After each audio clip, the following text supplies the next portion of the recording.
And the proof of it is you have the head of Catholic safeguarding, Steve Ashley, and he wrote to me just a few weeks ago.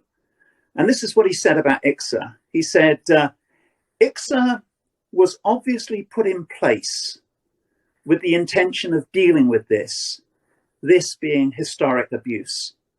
But quite honestly, I think they were overwhelmed. And in the end, they presented their final report, and it is difficult to know what it all achieved. I don't know what the answer is. So if this is the head of the Catholic safeguarding, the CEO, if he's saying, I don't know what to do, which I would say on one level is quite pathetic, but at least it's honest. Hi, I'm Naomi Murphy, and this is the Locked Up Living podcast, where we talk with a wide range of people about harsh aspects of institutional life. We also explore some of the ways to overcome them and to grow and develop. I'm David Jones.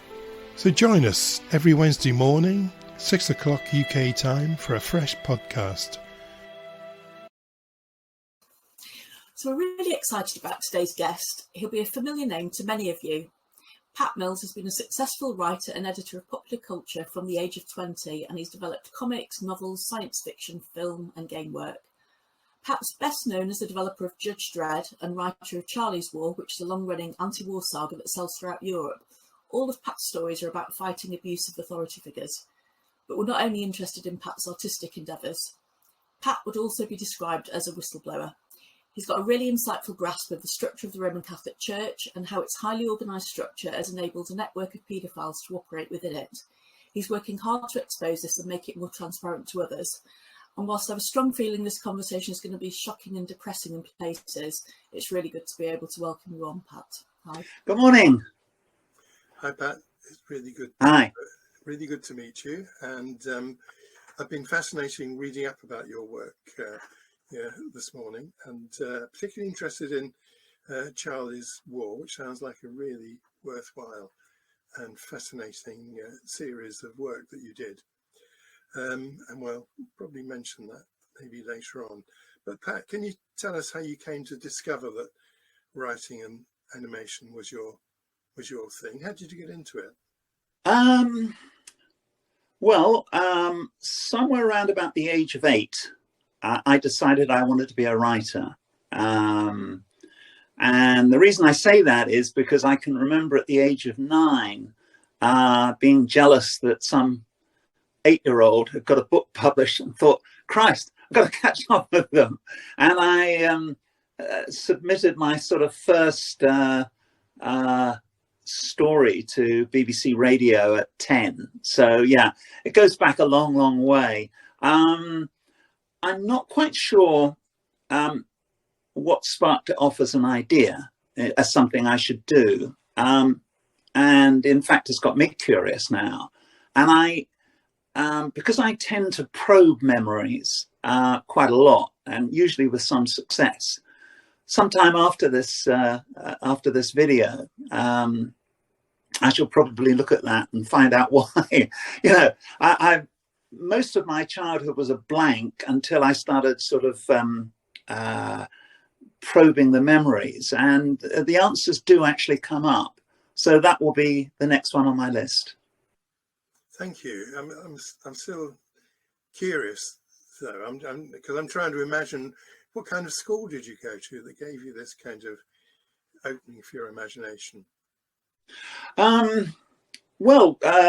Typical Catholic schools, really. Catholic primary school that I think was quite basic, shall we say. And then a rather posh Catholic grammar school run by the De La Salle brothers, St. Joseph's College in Ipswich. But long before I got to that secondary school, I was very much thinking in terms of writing and so on. And if I'm fumbling for the answer, perhaps I can give you an example of how my memory works and did work. So initially, my childhood was a complete blank until, or more or less blank, until somewhere in my mid-40s, I decided to open Pandora's box and was a little startled by what I discovered. It's not uncommon for survivors of abuse to do this, as I'm sure you know. But then sort of moving on from there, even in my mid-40s, I could actually see the mechanics of how I erased the past. I'll give you an example. I remember coming across it. I had the story I submitted to the BBC when I was 10. So I had it in a cute little notebook with a sort of a Bambi on the front or something. And I threw it away. Now, so in other words, I threw it away consciously in my mid-40s. And similarly, I threw away a journal I kept. Fortunately, I transcribed a lot of it, but I had a journal I kept when I was 16, which, you know, for anyone, I mean, it's like a photo album. It's gold. And once again, I threw it away. So it's that it's part of the technique of dealing with the past that you want to put it behind you. And so you dispose of any physical aspect of it as well. That probably goes for photos and so forth. So so when people say to me, "Oh, have you got any photos of when you were 9 or something?" I go, I'll have a look, but I don't think so. And I think it's a defense technique. In other words, you've got to block out the past. But of course, as a writer, you're endlessly curious, so you keep on digging into the past. So there's a rather confusing paradox there for you, I'm afraid. Well, it's a very dense little account that you've given there. I think we'll have to try and unpick it a bit in the next hour. But you've already mentioned 2 Catholic schools, and I think what you said was something like, I went to a normal Catholic school. Well, someone like me doesn't know what a normal Catholic school is like at all. So perhaps you could explain that to us. So yeah. Well, when I say a normal Catholic school, what I mean is a rather typical brutal school, really just aimed at very ordinary kids, but making sure that you, what shall we say, obey the rules of the Catholic Church. And I think when I was introduced, I think Naomi introduced me as a whistleblower, which dates back to the age of 7. And that's one of those memories that did come up once I started digging, and it didn't take very long. Well, like any kid, well, not any kid, but a lot of kids who have been messed around with by priests, they're probably going to act out in some way or another. And my particular way was to be a whistleblower. So I would talk to anyone and everyone about what had happened. And so at the age of 7, maybe 8, I can remember the headmistress, the nun, getting me by the throat and basically saying, you know, if you keep on telling your wicked lies, you will go to hell, etc., etc. And I suppose in those situations, you either have one of 2 reactions. You either, I don't know, suppress it all and back down, or you think you're going to fight back. And in my case, and I'm sure there's an awful lot of kids who would have fought back as well. I wouldn't like to think that there was anything particularly unique about me. And so I know I'm on record as being a whistleblower from that age, because I was talking about it, drawing what had happened and things like that. I must have been a bit of a nightmare for them. And so I would describe all that as a typical Catholic primary school. This kind of stuff is not unique to my hometown, Ipswich. This sort of stuff was going on all over the country. And it's maybe some more than others, but it was very typical.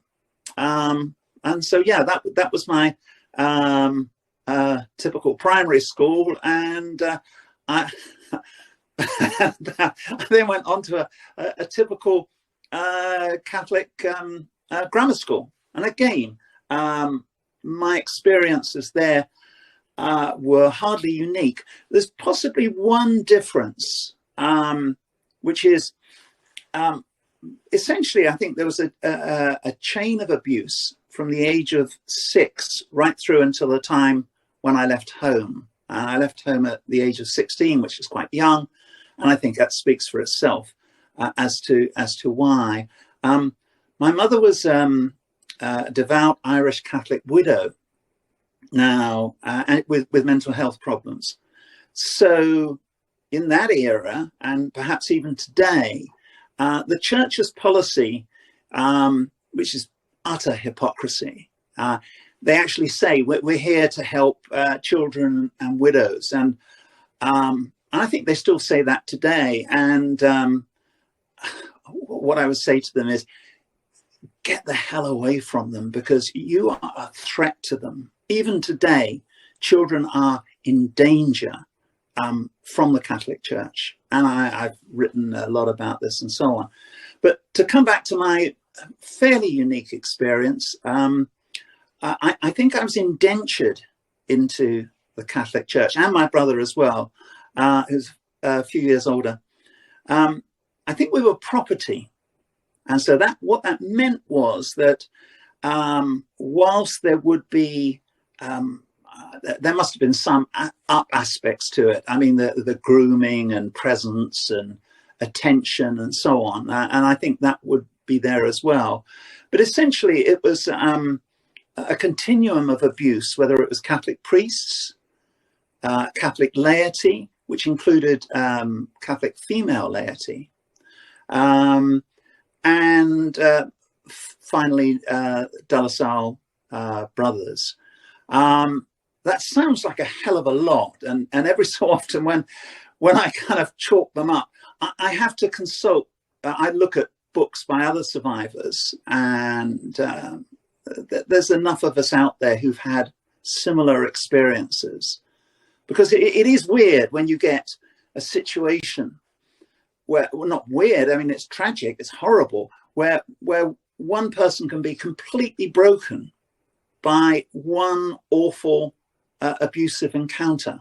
And, you know, they might spend the rest of their lives in therapy and so on. And so when I would come across these accounts, when I was really, looking at everything in my mid-40s, I would think, well, all these terrible things couldn't happen to me, because why aren't I in a padded cell?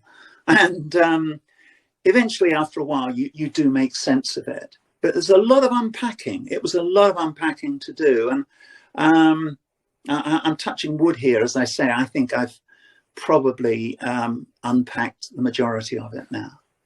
Thank you. So you were saying, Pat, that you spoke out, that one of the ways that you responded was that you spoke out. Did anyone listen to you? Not at all. Not at all. Well, there's one exception, but I mean, it was. I mean, hopefully it will be different today. I pray it is for children. But in the 50s, adults generally were in a position of absolute authority and superiority. So they knew best. And a standard mantra, which you'll come across endlessly with abuse, is, oh, you're making things up, you're exaggerating, etc., etc. And in my case, it was you were telling terrible lies.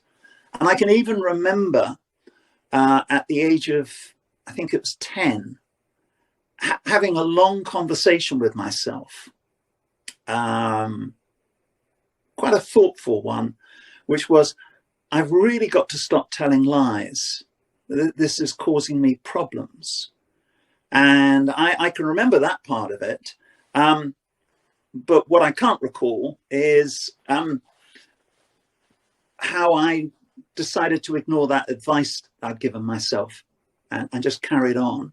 I think there were perhaps periods of time where I maybe tried acquiescing, which is how the Catholic Church works. It works on discipline, control, and punishment.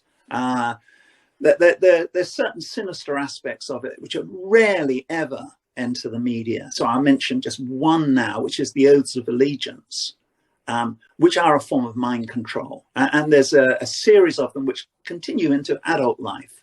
So, for example, if someone was taking a job at maybe a Catholic hospital or something like that, they might actually have to take an oath of allegiance tailored to fit that entity. So to come back to, did anybody take my side? I think they may have. Well, one of the problems is they never tell you as a kid. You know, they might say, "Oh, I'll have a word with your mother" or something, and then nothing will happen. But perhaps the only example I can think of with any real clarity would be this one, where I was a Boy Scout, and so I was really looking forward to being a Boy Scout. I had the cap and it's a Catholic organization near the church, St. Pancras, and so the official record goes something like this: that I was there for 1 week, and then I never went again. And there was no explanation for why. And that's what I remembered until my mid-40s. And then I, sat back, thought about it, reflected on it, and the memories came flooding back. And what it was there was an abuse. The priest involved, Father Wace, was a particularly, I think I would say, wicked abuser. And I don't know if there are degrees of them, but he was pretty bad.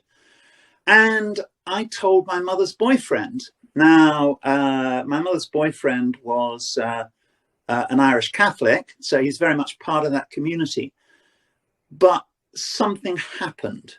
And the best I can recall is that he had words with Father Wace, and my days as being a cub were curtailed.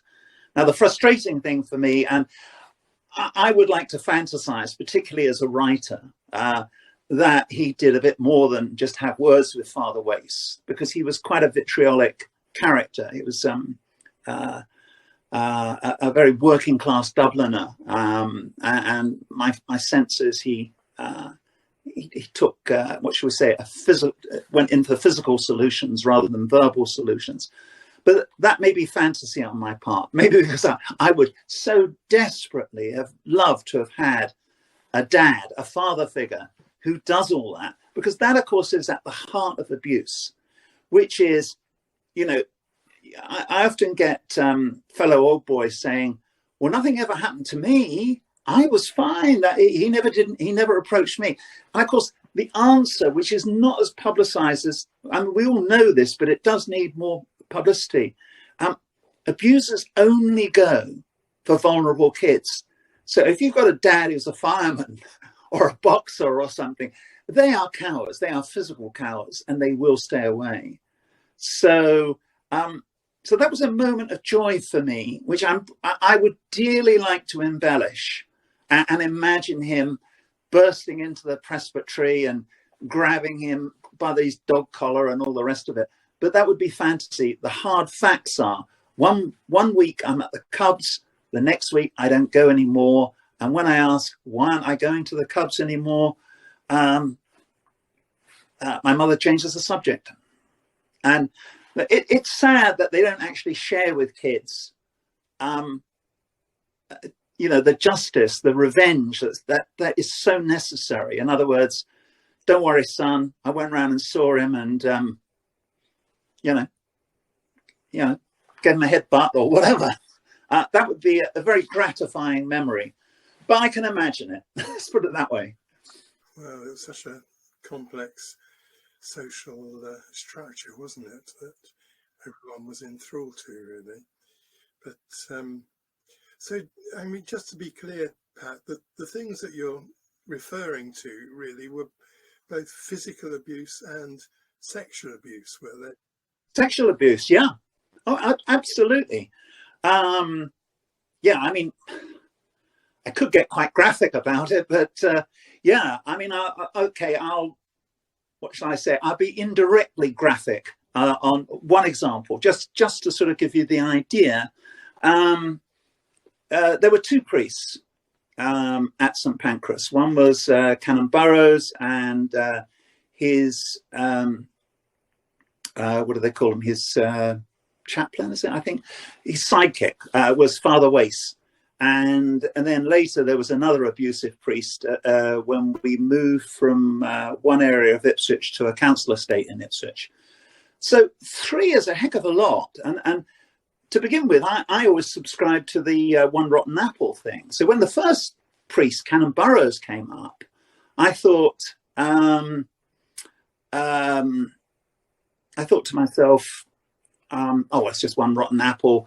I'll do a bit of therapy on this. It's bad luck. So it was quite a shock when then the next one came up, and then the next one, and you start to realise that this is a pattern, and then you also realise that it's not unique to Ipswich, despite what they say. This is commonplace. This is part of what that religion actually stands for.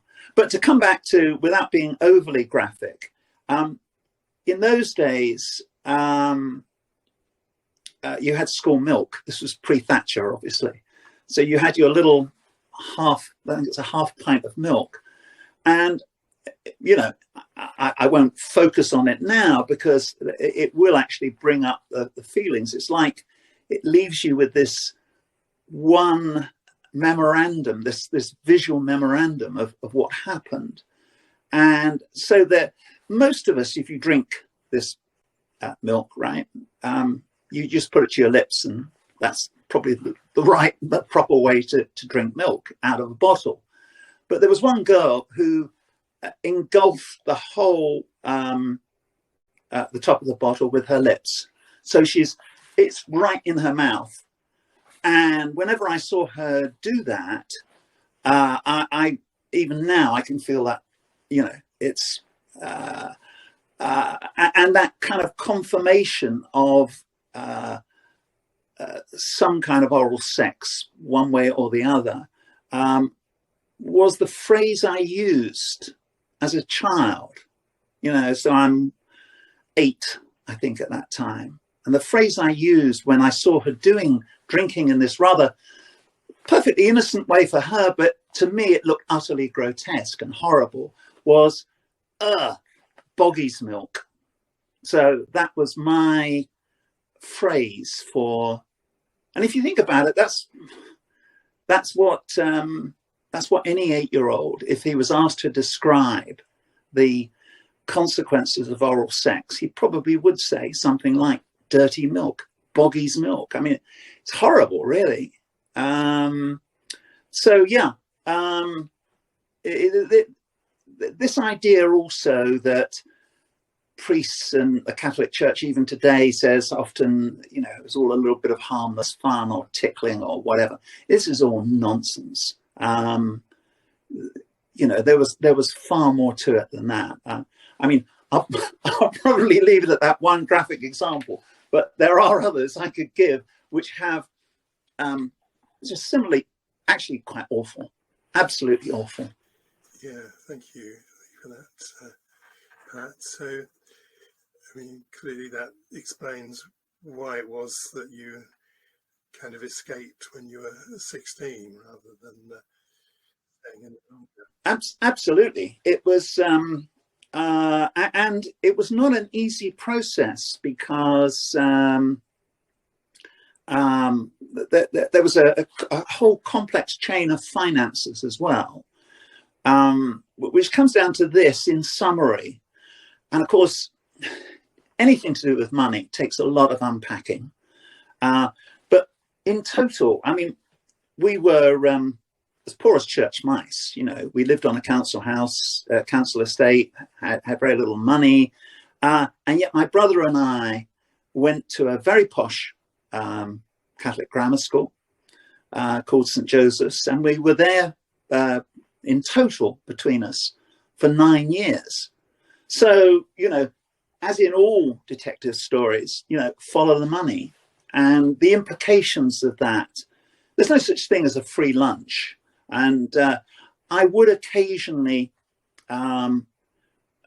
grill an aging relative on where did the money come from? How was, you know, who paid for us? And the euphemism was, well, you know, the church wanted to help you.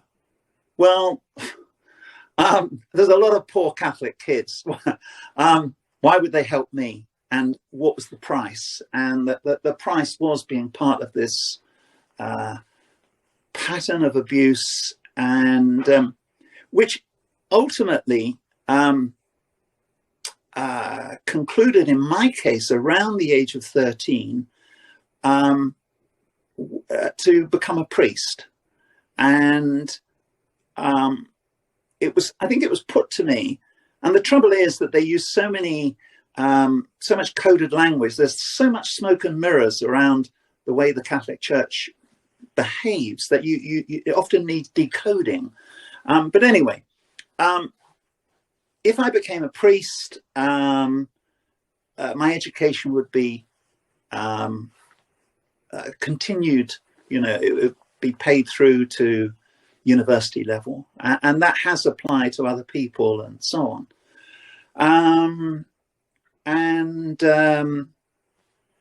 You know, I was, what should we say?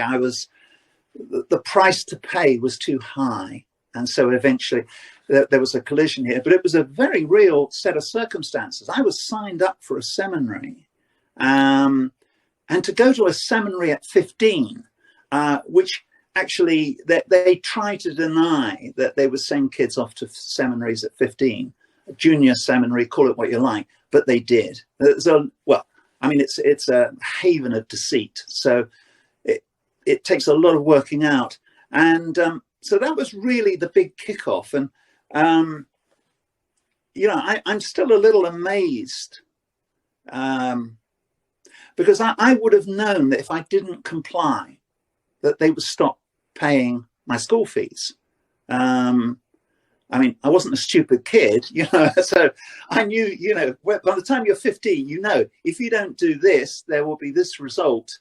And therefore, they're working on the fact that you have to acquiesce. And given that I was a SWAT and, you know, a high flyer, the thought of not backing down, of challenging them with all that would happen, I would have been aware of that. I don't see it as me. I see it as a heroic 15-year-old kid, you know. I mean, I wish I had his heroism. Do you know what I mean? And perhaps I do have a bit, but you know what I mean? It was like, my God, he took a chance. And so what happened was he wouldn't back down. He wouldn't, he was still I say he, it's me, but you know, it's a different me, if you like. He kept on whistleblowing, being a troublemaker and doing this and that and the other. And so they stopped paying my school fees, and I was thrown out at age 15 before O-levels. So that was pretty rough. And, you know, as I was working, I mean, obviously I'd done a lot of work on this therapy-wise. I think to say I threw money at it is a bit of an understatement. I did a lot of work on it because you just got to it's like getting the poison out. You know what I mean? You just got to get it out. You don't want this stuff lurking inside you. And so I concluded at the age of 15 that, you know, at least I was free. You know what I mean? I might be on the streets, as it were, with no prospects, no exams or anything else, but at least I was free. Even that was not true. There was an element of control above and beyond that, which would probably take too long to go into. But I had to physically leave home because these paedophile rings that the Knights of St. Columba and Catholic laity in general were part of, they extended beyond, beyond the church. In other words, they interlinked with other rings. And so my first job was at 15, was an errand boy riding a trade bike, which when you've gone to a posh grammar school and you see your mates going down the same street and there you are with this great big basket in front of you on your bike is pretty humiliating. I can still feel it even now. But it's one. The thing that was hard to acknowledge was the width of this, which does actually make it sound like some kind of weird conspiracy. But believe me, I have cross-referenced as much of this as I possibly can. So you think, well, being an errand boy, okay, it's bad, but that's it. No, it's not. Because, look, it's like in America, if someone was messing around with kids, they might employ them as their pool boy or their gardener or something. It's a well-known, in an office I worked in, they had the photocopying kid. But it's actually the hopefully legal age lover of this gay editor. So the errand boy was a euphemism because the previous errand boy, to me, right, had gone to a public school. His accent was posher than mine. It's like, what are all these kids doing? Doing this rather sort of nothingy job. So it's a cover. It was used in the context of availability and control. And I think perhaps they still do it today. They just find it will have some new name that's appropriate to the world we live in today and the technology that we use. So in my era, it was the errand boy. It was you're on tap. But I must have misunderstood you then, because I thought that was the first job that you got after being kicked out of school. Did I? Yes, it was. Yeah, it was my. So you were escapees then. Well, I escaped from school only to this wretched job as an errand boy, and I suppose it was relatively free, but that was how my memory chose to remember it. And it's only in my mid-40s that I would get these nagging concerns about it, which I tried to ignore. It was along the lines of, oh, for God's sake, I've done enough work on this. Right, I've got my life figured out from 6 to 15. Put it away. I don't want to know anymore. But it was, if you like, subconscious, the soul, call it what you will, it wake me up in the middle of the night and say, you need to look at this. So eventually you get tired of trying to block things, really.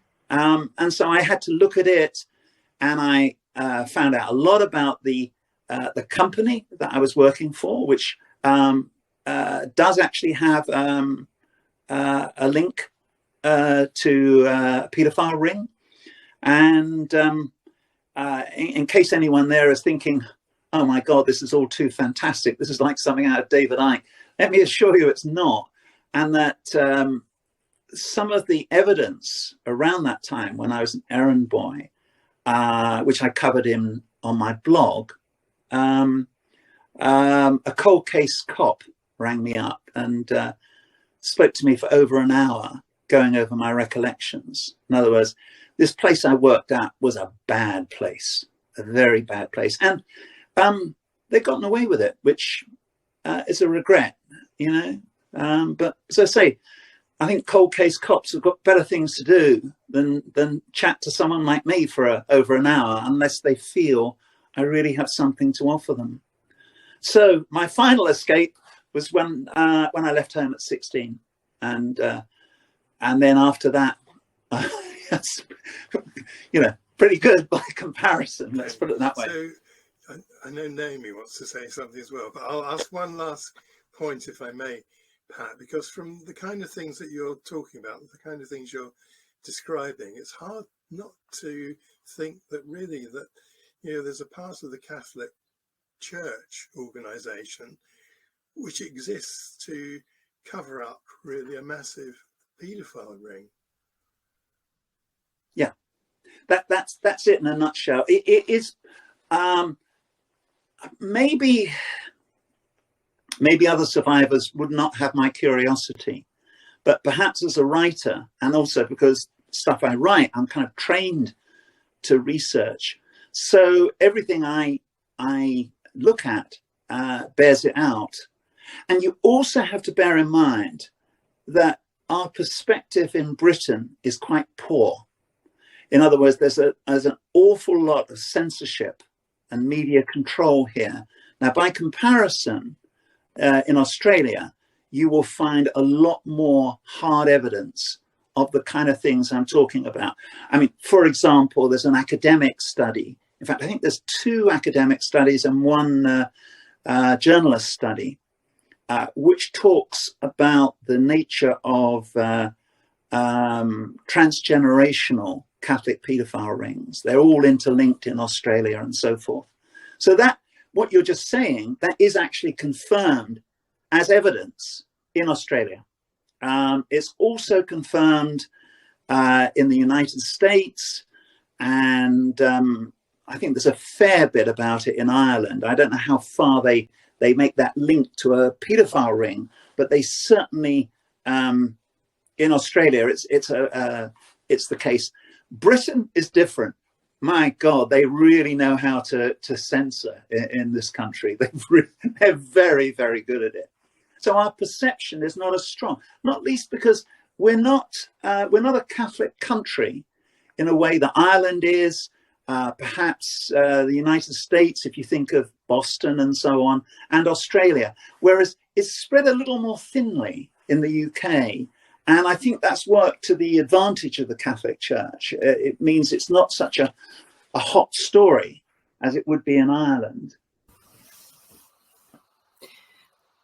Yeah, just listening to you talk, I mean, I was raised Catholic and went to a Catholic school at one point as well, and there were plenty of priests who were known to have disappeared to America and there were lots of rumours about those priests, which at the time we didn't know whether that was just because people found them creepy or whether there was more to it. But listening to you talk about just how rife it was, I just wonder how anyone could possibly be in the Catholic laity and not be involved in this. So, what would you have to do to it sounds like it was very evident. So I think it was. I think, as in so many other organizations, a lot of it is about money, not exclusively. But for example, the Knights of St. Columba,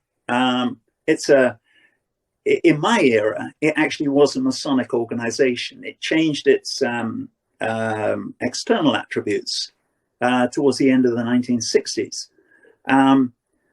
But yeah, it was kind of Masonic. There are female equivalents, Legion of Mary, Catholic Women's League. Certainly in the 1960s, you would have to pay some kind of tithe or some contribution to the Catholic Church. So there's that financial element. And I think what makes it even more complex is, I think some of that abuse is straightforward, if such a word is appropriate, relatively understandable, shall we say, simple abuse, understandable abuse. I'm not even sure that's an appropriate phrase to use, but bear with me. But I think within the context of the Catholic Church, it takes on another dimension. It's a way of controlling sexuality, dealing with sexuality, and so on. And we're getting into very complex territory here. And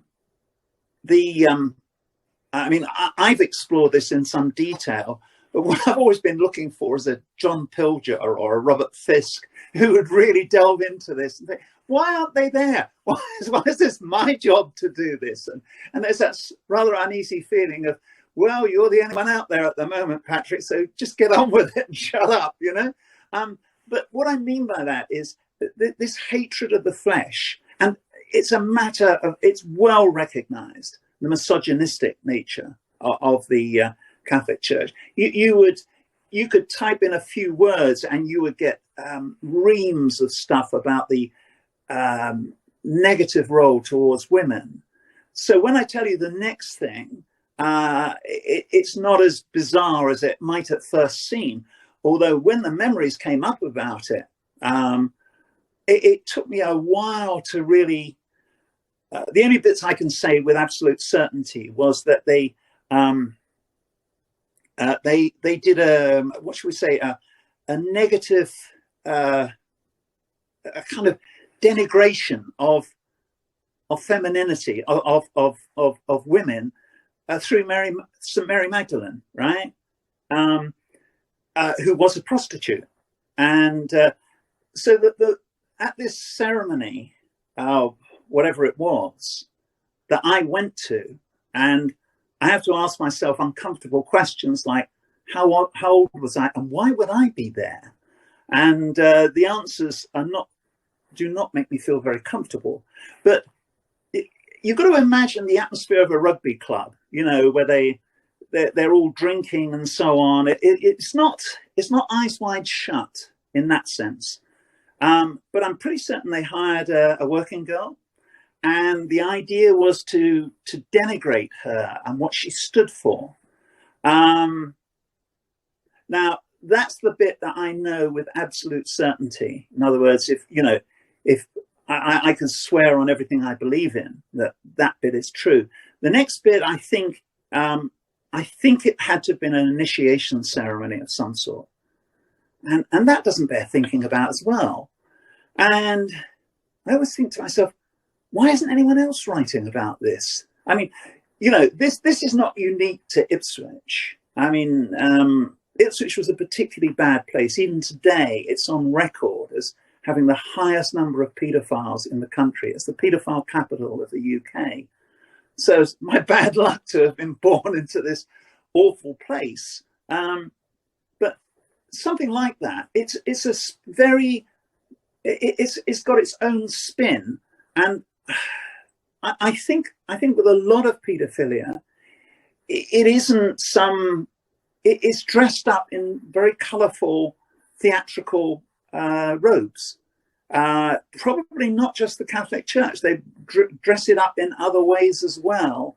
And it's part of, I think, the awfulness of it that they do that. Now, of course, if you've blocked it all out and you're trying to remember it, you know, my first image was just like everybody else's. Oh, a paedophile is just some guy in a grubby raincoat who comes up, you know, don't speak to strangers in the park because they'll suddenly turn weird on you and drag you in the bushes. That was my image of what it is, but it's not. They have, well, certainly the Catholic ones seem to have a very exotic, and I don't really like using that word because it's far too complimentary, but a very colourful way of rationalising their abuse and what it represents. And of course, I mean, people do break ranks, and in the past there's all kinds of stories about them, but no one's broken ranks on this. In Germany, there are stories, I say more than stories, news accounts of nuns acting as pimps for priests and so on. So that's an example of the kind of stuff that 20 years ago you'd have said, oh no, that's impossible. Nuns actually acting as pimps for priests and so forth. So it's a very small step from that kind of loathsome abuse to the kind of things I'm talking about. And the celebration of Mary Magdalene was not unique. They had other weird things that they got up to. You were talking, Pat, it reminded me of a documentary that was on Channel 4 about a decade ago, where they showed you there were all these sex parties that were happening involving around Vatican City, where they had priests attending these parties, and there was undercover footage from these parties. So clearly there is this other life that goes on beneath what's portrayed out to society. But I think you've mentioned a couple of times about women. You mentioned also about women being abusive earlier, and I suppose I wondered how the role of women fitted in. You know, was it purely about turning a blind eye and enabling, or were women actually involved in abusing themselves? Very actively involved, and that came as a real shock to me, because my image from the 1950s was the Ladybird book image of women generally, who are, you know, dutiful wives, you know, waiting with a hot meal for hubby, and they've got these carpet slippers there and everything. And that was, I mean, you see it not just in Ladybird books, it was there in movies as well. If you look at any, and then I think you really got to get to perhaps the beginning of the 60s, where movies suddenly started portraying a different image of everyone, especially women. And so when these memories came up, I found them particularly worrying. And I think I resisted them, you know, because it's like, oh, for God's sake, you know, this is nonsense. Why am I? And of course, also as a writer of science fiction and fantasy, I think to myself, well, no one's going to believe me, because I write science fiction for a living. And I had to kind of get past that and realize it's not about, I don't care whether anyone else believes it or not. I have to get this poison out of my system. And the poisoning question, there was some, what you might call typical abuse as well. But these women, and these are intelligent, middle-class women, they were wedded to the idea of thwarting puberty. What one might call today politely aversion therapy. Now, the exact nature of it, I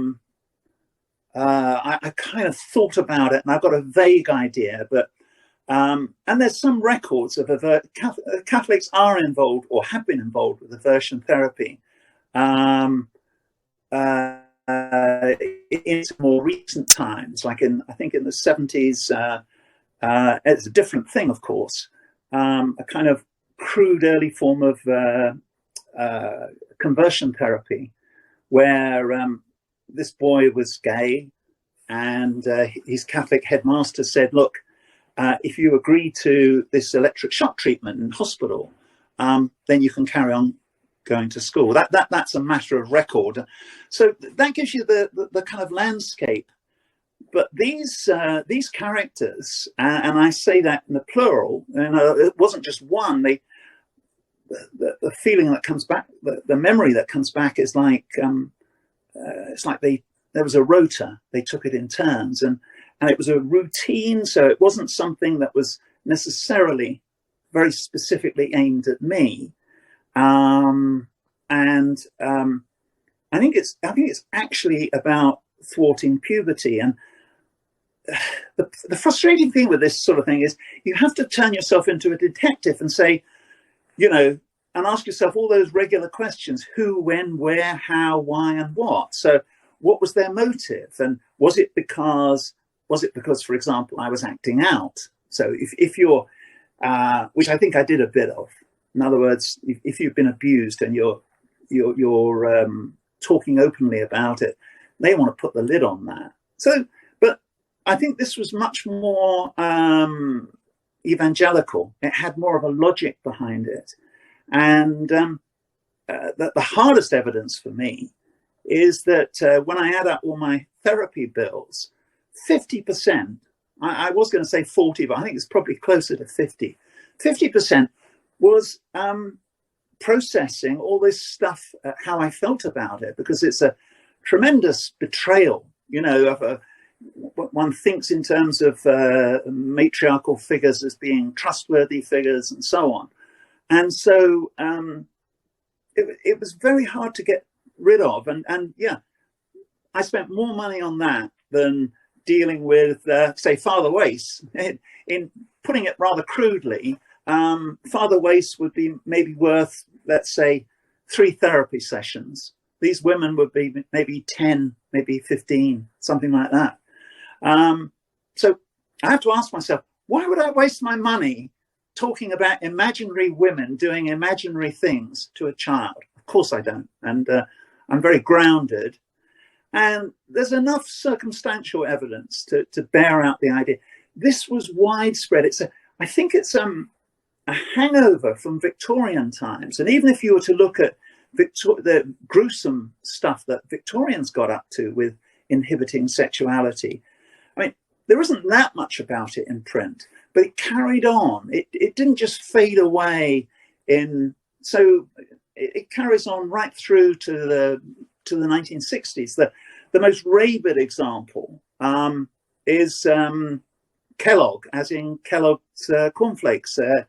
I think the film The Road to Wellville covered some of his, but he was obsessed with denying self-pleasure and all that kind of stuff. And he, all those kind of jokes that we certainly had in my day about going blind and all the rest of it, that they all seem to have originated from him. Now, he wasn't a Catholic, but he's an indication of the way people thought. It didn't, this assumption that, that was just the Victorians and they were bonkers. No, it carried on, 1910, 1920, 1930, and it was still around. Of course, today, I think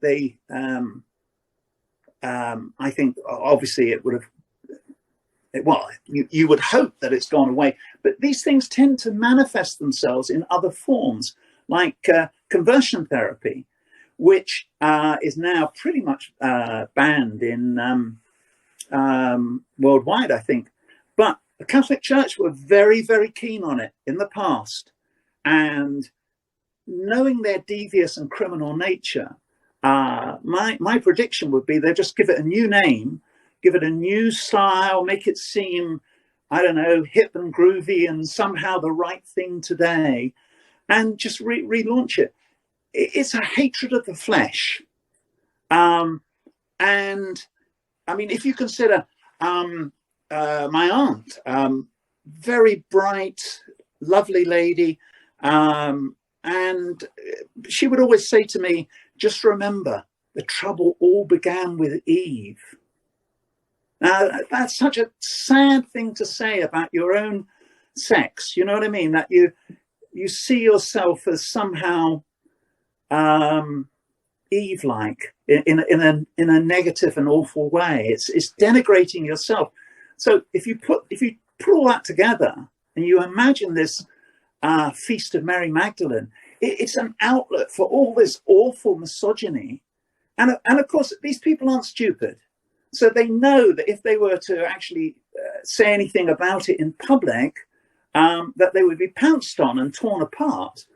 So it just remains covert and hidden and under the surface. No, certainly in terms of your experiences of women, I've certainly worked with male prisoners who've described similar experiences of a lot of abuse by nuns that seem to be intent on inhibiting their emerging sexuality during puberty. But moving on a bit, Pat, do you think the church has taken any responsibility for its role in historical sexual abuse? I mean, what happened at Ixa it's awful. Was that an opportunity for the Catholic Church to hold its hands up? It was. Well, Ixa, I mean, it's a terrible, terrible story. And Ixa roundly condemned the Catholic Church and Cardinal Nichols. And, he's as good as any actor. He just came on screen and said, yeah, we're really going to, we're really going to act on what Ixa said and so forth. And you would imagine, if the general public, because we all want to be reassured, don't we, the nuclear bomb's not going to drop. Catholic Church is going to sort itself out. We just want to feel safe. So Cardinal Nichols is there, this fatherly figure, and he's saying, yeah, we're really appalled by this. Absolute nonsense. And the proof of it is you have the head of Catholic safeguarding.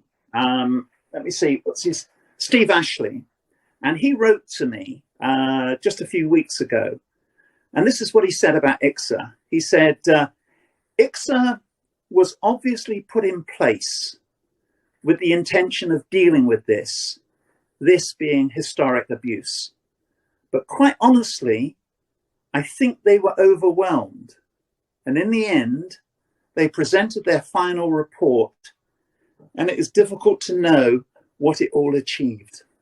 I don't know what the answer is.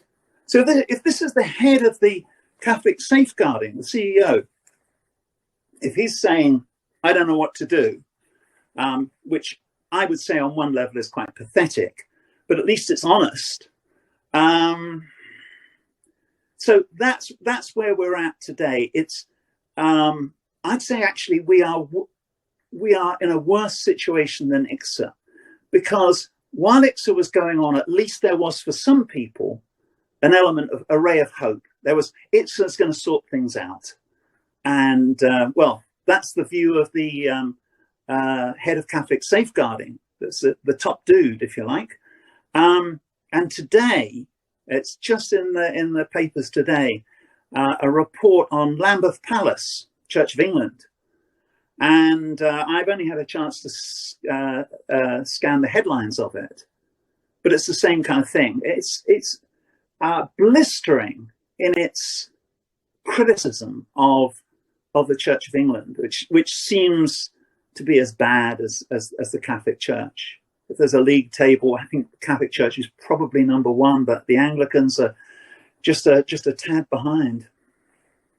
And probably just for any listeners, most people probably do know, but ICSA is the Independent Inquiry into Childhood Sexual Abuse.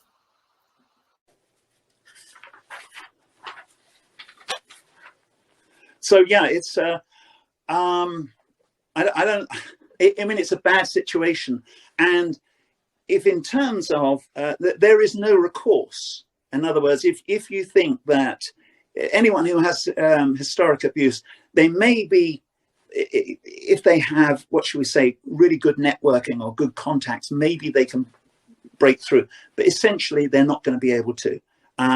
There is, whether you're going to the police through Police Operation Hydrant, it's a busted flush.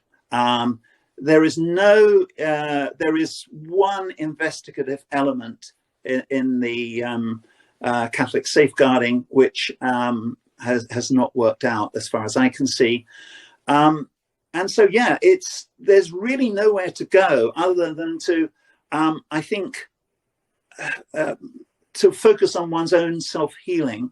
And I think things can work at a grassroots level, but I think institutions and organizations from ICSA downwards have really shown themselves to be a waste of time. And that sounds quite scary, because I think we all want to think, oh, there's got to be, we'll go to NAPAC or we'll go to Childline or something, and they'll sort it out for us. And I mean, that was certainly my reaction when I first got into this. But actually, it's a bit chilling, but it has made me anyway become very self-reliant. You've got to sort it out yourself. If you're waiting for some charity to come to your aid or things like that, you might be lucky, but the odds are against you. You're best to sort it out yourself in whatever way. And I think the best advice I ever had was when I dealt with the first one, Canon Burrows, he with the boggies milk stuff.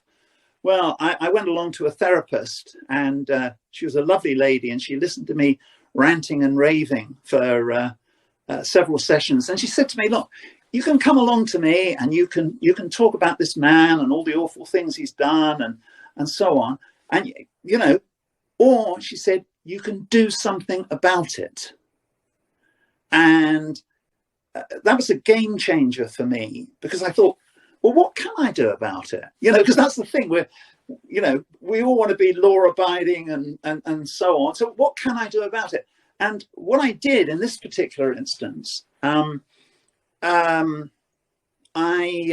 hired a private detective and got him to tell me where Cannon Burrows was buried. And what I intended to do was to go along with a spray can and spray paedophile or something like on his headstone. And I thought, well, if I got arrested for it or whatever, yeah, that would be even better, because it would give me a platform to speak out in public about what he had done. But in fact, just doing that was enough, because I had power over him. So in theory, I could still do it tomorrow. I've still got his details. So I have the power over him. He no longer has the power over me. And I think that's the really important thing, is we have to have power over them. They took away our power, and we had to take it back. And obviously, we all of us go through a period of ranting and raving about them. But I think justice or revenge, I mean, I'm actually happier with the word revenge, but I know it's not to everybody's taste. You've got to do something about it. It may just be a very small thing, but what it's telling your soul, your subconscious, is that you're not taking this crap, and that you're going to resist. And I've actually gone through the motions of talking to Catholic Safeguarding and one of their spin-off organizations and so on. And I always knew there'd be a waste of space, but I felt I had to do it, because otherwise people endlessly, even now, they'll email me and they're saying, well, why don't you try so-and-so, or why don't you try NAPAC, or, you know, maybe they could help. And well, maybe they could, but for the most part, I think we all have to take back our power as individuals and act in an individual way sometimes. And that, I think, well, it works for me anyway. Let's put it that way.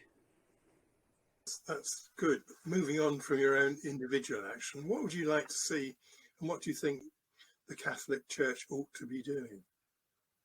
The Catholic Church itself won't do anything, because it has.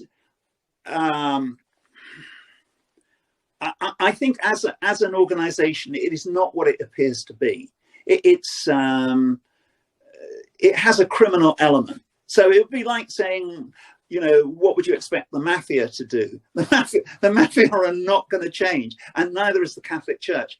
The bad news is that the only way it could work, and this has been talked about many times, is for an external agency to sort things out. And you know, it would need the equivalent of a Nuremberg war trial, you know, to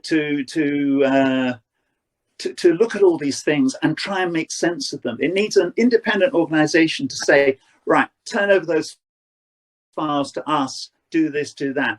ICSA didn't really tick that box. It was too broad, and I think it just, you can see from that comment made earlier, that I think they got completely confused by the sheer volume of child abuse, which is, it was endemic in my era. I don't think I was particularly unique.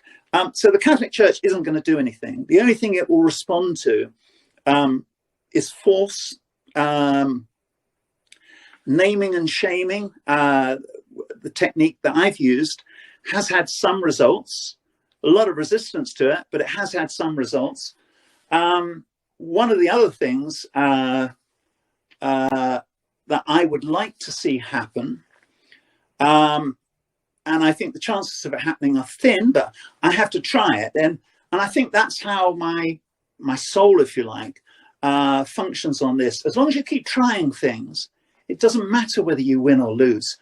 What I think is important is not to be a victim and just go, oh, poor me, and blah, blah, blah. But one of the things, I would like to personally see happen is a victim impact statement. Now, if they were genuine, and there are indications that there are small parts of the Catholic Church, individual religious orders, that may have some merit, although we've become so cynical that most of my fellow survivors will say, no, you're just getting taken in by them. And they may be right. But I would like to see victim impact statements where you have, let's say, a 30-minute Zoom call with, in my case, it would be a De La Salle brother, because I'd see them wearing the uniform with the funny dog collar they have and all that kind of thing. And actually to be able to say to him, look, this is what you did. This is what you did to me. And this is what you did to other De La Salle survivors. And what do you have to say about that? And I laid out a case for saying that they didn't have to go, oh, we couldn't do that because on legal advice we would be admitting guilt and all that kind of stuff. There's ways around that. So that's what I would like to see happen. There's a connection through NAPAC, which actually deals with restorative justice. And I don't know, I've got to write a follow-up to them. It's possible they can help, even though the De La Salles on the particular cases that I'm talking about have not actually been convicted. And of course, if they were convicted, you almost don't need restorative justice, because you can say, well, they got banged up or they got heavily fined or whatever it is. But there may be a way forward there, because that's the thing, that we actually want to meet our abusers. And obviously, in my case, they're all dead, but to see that a modern day representative, that would be good enough. In other words, to say to him, you are a representative, you are the new provincial of the De La Salle order, and these are the terrible things that happened. I know you're not responsible, but I want you to feel what I went through. And I think that would work for many people. There are critics amongst survivors who say, no, that's a bad idea because it could be very triggering, and because the Catholic Church is so devious, it could use it as an excuse for getting themselves off the hook in litigation and so on.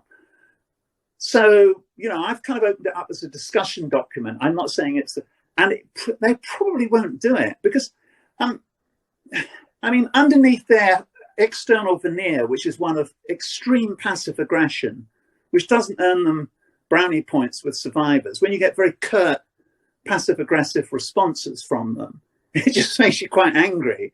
But I think underneath that, they're probably terrified. They're probably embarrassed, feel guilty as hell. So it's just being able to connect with them as human beings and say, well, look, it wasn't you, and maybe your order is okay today, but can you please prove that by showing some penance for what your predecessors did?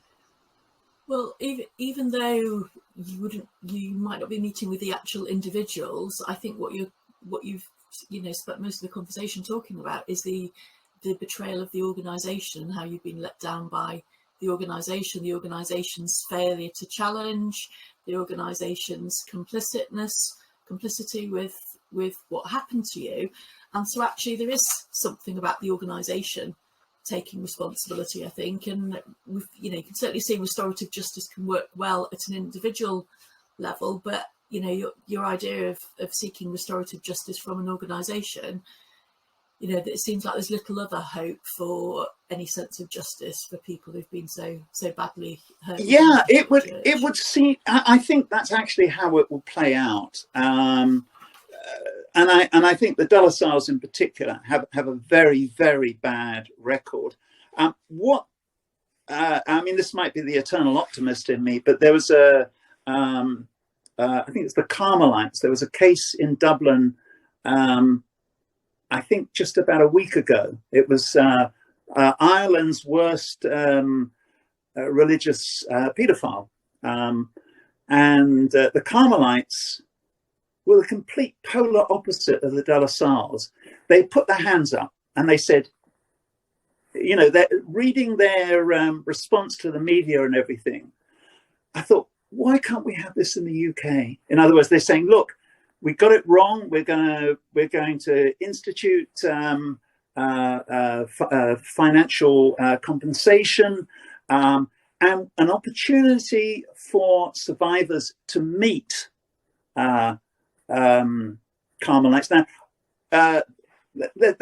we have, I think, particularly after ICSA, I think everyone has become very, very cynical. I mean, ICSA, all those different changes of the head and all the long delays and all the rest of it. So, you have to take on board that cynicism. And one cynic said to me, no, the Carmelites are just better at it than the De La Salles. But there's a little bit of me that thinks, well, even if you've got to fake it to make it, that's better than nothing. Maybe, I don't know. I mean, it's a journey, isn't it? It's just an awareness that where dealing with abuse is concerned, we really are in the Stone Age. It's not like, we're on the things are really happening now and everything's going to be so much better. Currently, I think it's worse than it was before ICSA, because before ICSA there was hope. There was a feeling of, well, we as survivors can really make a difference. And the Catholic Church is effectively defeated us. You have to put our hands up to this. They no longer look at historic abuse. It has to be the last 2 years. So if you've got some kid who's, let's say, 20-something now, and something happened to him when he was 15 or 16, which isn't very long ago, too late. No, it can't be dealt with. And they're all, and the other thing is they're all part-timers, which gives you an idea of how little money is being pumped into this. They're part-timers who do this job, and at a diocese level, they're volunteers, which of course in itself is disturbing, because what it means is if you were to go to your local diocese and say, well, look, this priest abused me, let's say, 20 years ago or whatever, or the Knights of St. Columba or whoever it was, you're talking to someone who's probably got some kind of qualification in social work of some description. Otherwise, they wouldn't be volunteering. But I doubt very much they are specifically qualified and trained for this very, very kind of work. And what's worse is they're in the same diocese, so they may well know Father Bill or Knight Jones or whoever. They may well know these guys, and there is that that loyalty that all of us have to our local community. I live in a village, and if something happened here and there was an outsider, my first loyalty, intuitively, instinctively, would be to the village, and then I'd have to think afterwards, no, actually, I'm wrong. It was the villager who was the problem, not the outsider. But my natural instinct is you protect your own community. And that's so obvious. And of course, these are intelligent people. They know this, and they've won. And the only way we can, if you like, defeat them, I think, is, as I say, on this personal grassroots level. Each of us fighting back in our own individual way, rather than waiting for some charity to come along and sort it out for us. So we've come to the end of time, really, Pat. So just in terms of that, thinking about that lack of hope now ICSA's been and gone, how are you managing to keep yourself positive and keep looking forward in relation to all of this? I sometimes feel kind of privileged in a way, in as much as I'm very aware for all sorts of reasons that this is part of my life path. This is what I'm stuck with. So it's no good complaining about it. Do you know what I mean? It's part of who I am, and I know that I have to bring the skills I have to try and help myself and also help others. So it's a journey. And then the other thing is, I mean, in life, awful things going to happen in one way or another. You know, in another family, it might be some awful physical illness. In a different family, it might be, I don't know, huge monetary worries or something. So, you know, something's going to get you. And, you know, so I'm kind of philosophical on that level. And even on another level, which used to be true, it's not quite so true today. I used to write, all my stories were about these people. I mean, I wrote at least 10 long-running serials, some of which are still around today, about science fiction knights, based obviously on the Knights of St. Columba. Well, I think writing 10 is pretty close to an obsession. But what it does mean is that I've managed to turn lead into gold. And as I say, I feel privileged there that I've been able to do that. So if, for example, I dug up some other wretched memory tomorrow, the chances are I'd be saying to myself, maybe I can turn this into a story. And I feel privileged when I say that, because some other person who's, what should we say, he's an accountant, he or she is an accountant, and they get these awful memories. Well, they can't do anything with them in that way. There isn't that. But I think creative people do try to find ways, whether it's through writing stories, music, you know, art therapy, or you know, you look at a lot of great artists and you think, what was driving them? So I think it's just making people aware that you don't have to be a victim on this stuff, that there's ways you can, and every way is uniquely tailored to each of us as individuals. It doesn't seem to have that team element that perhaps would make it easier. Thank you very much, Pat.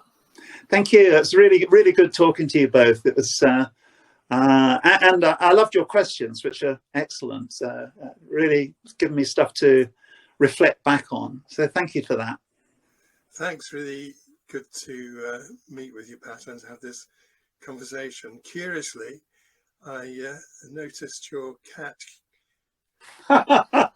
coming downstairs at the beginning and going upstairs at the end. Very good sense of timing. Sorry, what were you saying, Naomi? Well, I was, as you were talking, Pat, the thing that I really think is would actually be really valuable to be writing up all your observations about the organisational, structural elements of the abuse within the Catholic Church, actually, because I think probably what happens is a lot of therapists work with people who've been abused within the Catholic Church, but see it as dealing with individual perpetrators rather than thinking about what it's like to be abused as part of a big system in such a way. And I think there'd be something really valuable about writing up your observations. I think you're right.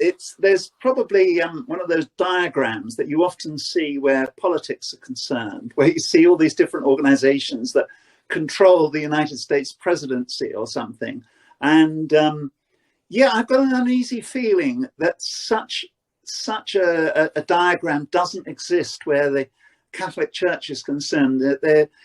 They've managed to go completely under the radar. And yeah, it's probably something that probably does need expressing in that way.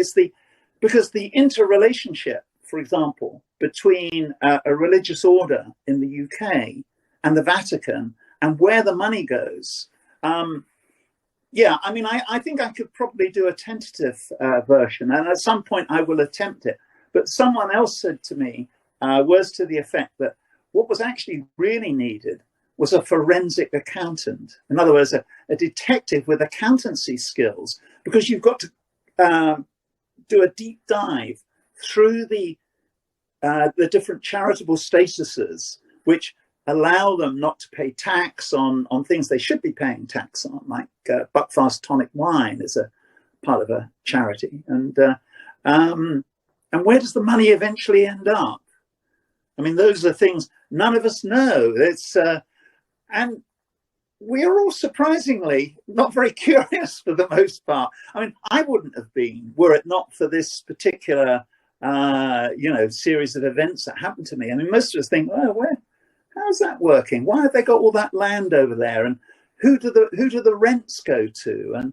And all those kind of things. But where politics or similar things are concerned, journalists are really, really on the ball, aren't they? They'll say, oh, Cameron's got interests in this and that, and Boris Johnson's connected with so on. But where religion is concerned, it's like they've just completely, hidden under the radar. They're just not there. You end up underneath Waterloo Bridge if you inquire too deeply. Yeah, but exactly. I mean, how does that connect, for example, to all the other aspects? You've got those. I've read those various books about God's banker and all that kind of stuff, but they don't really connect all the pieces. And somebody should, whether I'll ever have the time to do it myself or not. It's on my to-do list. Let's put it that way. So I'll take that on board. Yeah. I'm sorry we've met you to discuss such a dark subject, Pat, but I have to say your approach to finding ways to get back your power and keep looking forward and being positive and tackling the abusive authority figures is very inspirational, and really enjoyed having a conversation with you today. Thank you. Oh, thank you so much.